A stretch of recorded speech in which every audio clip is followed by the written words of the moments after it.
നിങ്ങളുടെ favourite shows ഇനി ഒരിക്കലും മിസ്സാവില്ല. ഇപ്പോൾ C5 കാണും നിങ്ങളുടെ ഫേവറേറ്റ് ഷോസ് തികച്ചും സൗജന്യമായി. നീ ശക്തി സ്വരൂപിണിയാ.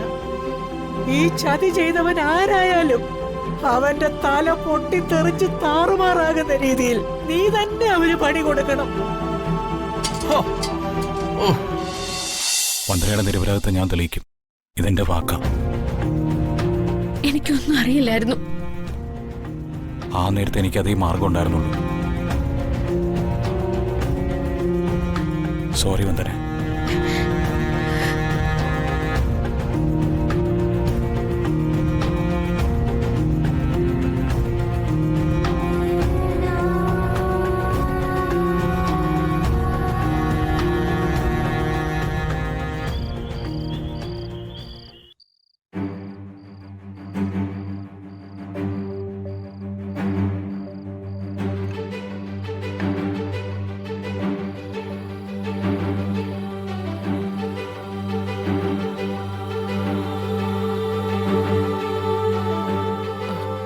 മോളിരിക്കെ. ദേമോൾ എവിടെ? ദീമോള് പഠിത്തമൊക്കെ കഴിഞ്ഞ് നേരത്തെ കിടന്നു. ഇരിക്കെ. മോളെ മോളെ, ആഹാരത്തെ ധിക്കരിച്ചുകൊണ്ട് ഒന്നും ചെയ്യല്ലേ മോളെ. അവിടെ ഇരുന്ന് കഴിക്കേ. ഇല്ല, എന്റെ കുഞ്ഞിനെ കൊന്നവളുടെ മുമ്പിൽ ഞാൻ ഇരിക്കില്ല.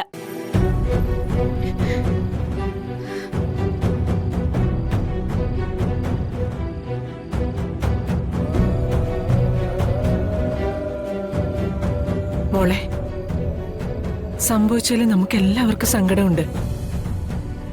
നിനക്കത് സഹിക്കാവുന്നതിലും അപ്പുറമാണെന്നും അറിയാം. എന്ന് വെച്ച് അനാവശ്യമൊന്നും പറയില്ല മോളെ. എന്റെ മോളാണ് വന്ദന.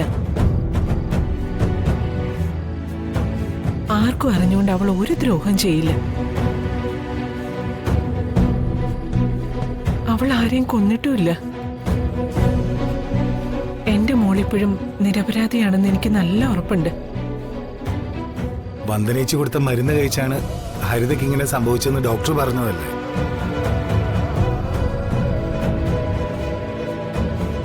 അതിനെക്കുറിച്ച് അമ്മയ്ക്ക് എന്താ പറയാനുള്ളത്? അതിന്റെ ന്യായീകരണമാ എനിക്ക് കേൾക്കേണ്ടത്. നിർത്തടാ.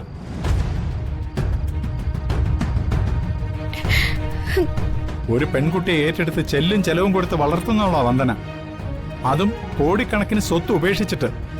അത്രയും മനുഷ്യത്വവും കുട്ടിയോട് ആത്മബന്ധവും പുലർത്തുന്നവളാ അവള്. ആർക്കോ ജനിച്ച കുട്ടിക്ക് വേണ്ടി സ്വന്തം ജീവിതം പോലും ഉപേക്ഷിച്ചവളാ. അവളിത് ചെയ്യുമെന്ന് നിങ്ങളൊക്കെ വിശ്വസിക്കുന്നുണ്ടോ? പിറക്കാത്ത കുഞ്ഞിനെ നശിപ്പിക്കുമെന്ന് നീ കരുതുന്നുണ്ടോ?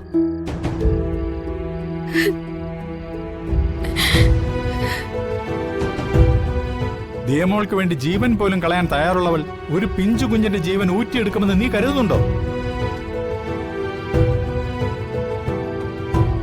എന്താ നിനക്കൊന്നും പറയാനില്ലേ പ്രകാശ?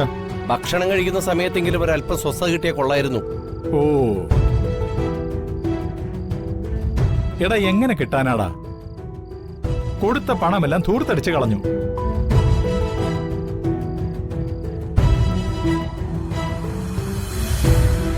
ഇരട്ടിക്കിരട്ടി കടവും വാങ്ങിക്കൂട്ടി. പിടിച്ചു നിൽക്കാൻ ഒരു പിടിവള്ളി പോലും ഇല്ല. അപ്പോ കിട്ടിയ രക്ഷാമാർഗമായി ഈ കുറ്റപ്പെടുത്തൽ. കുഞ്ഞിനെ കൊന്നുപോലും. അതും പൊക്കിപ്പിടിച്ച് എല്ലാരെയും വിരട്ടി നിർത്താലോ. അതല്ലേ സത്യം?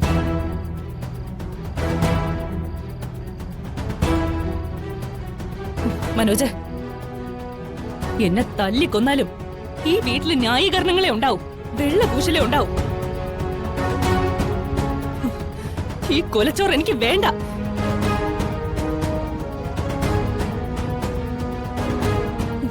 എന്റെ കുഞ്ഞിന്റെ ചോരയുടെ മണമുണ്ട് ഇതിന്.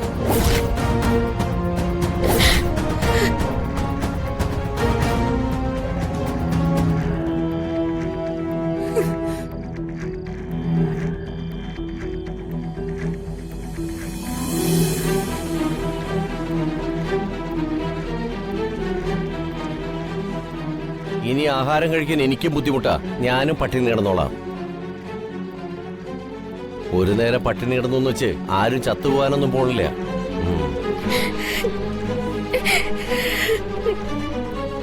മോളെ കരയ കരയാതെ മോളെ.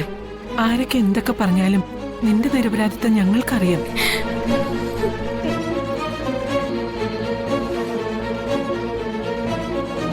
ഞങ്ങളെല്ലാം നിന്നോടൊപ്പം തന്നെയാ.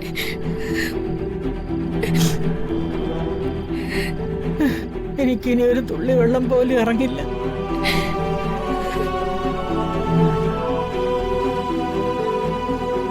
എന്റെ ദേവി, കൊടുങ്ങല്ലൂരമ്മേ, ഭദ്രകാളി, നീ ശക്തി സ്വരൂപിണിയാ.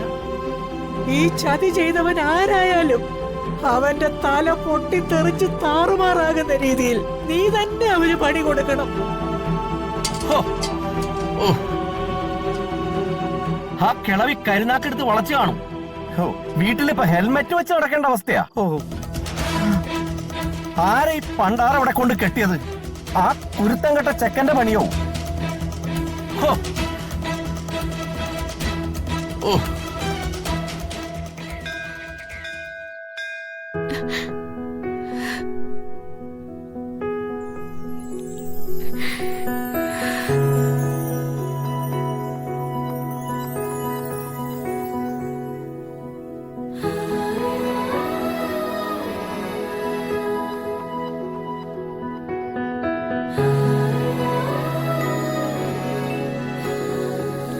ദേവി, എല്ലാ ദുഃഖങ്ങളും കൂടി ഒരുമിച്ച് താങ്ങാൻ കഴിയുന്നില്ല എനിക്ക്. എന്തിനാ ദേവി എന്നോട് മാത്രം ഇങ്ങനെ?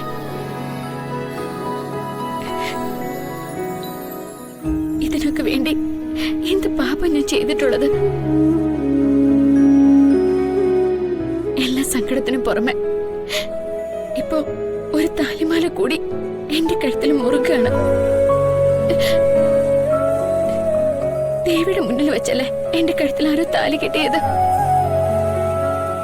എന്റെ കഴുത്തിലേക്ക് കുരുക്കിട്ട ആളിനെ ഒന്ന് കാണിച്ചു തന്നൂടെ നിനക്ക് ദേവി?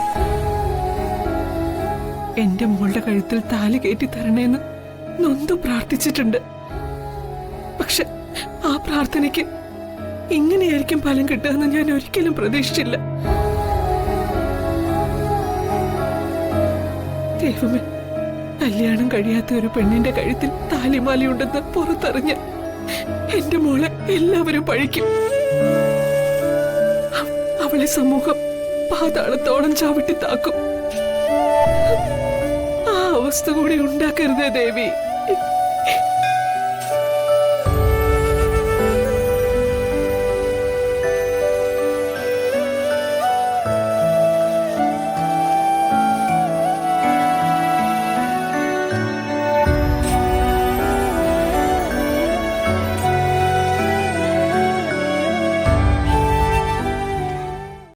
ഡൗൺലോഡ് ചെയ്യൂ C5 ആപ്പ്. കാണൂ എല്ലാ എപ്പിസോഡുകളും സൗജന്യമായി.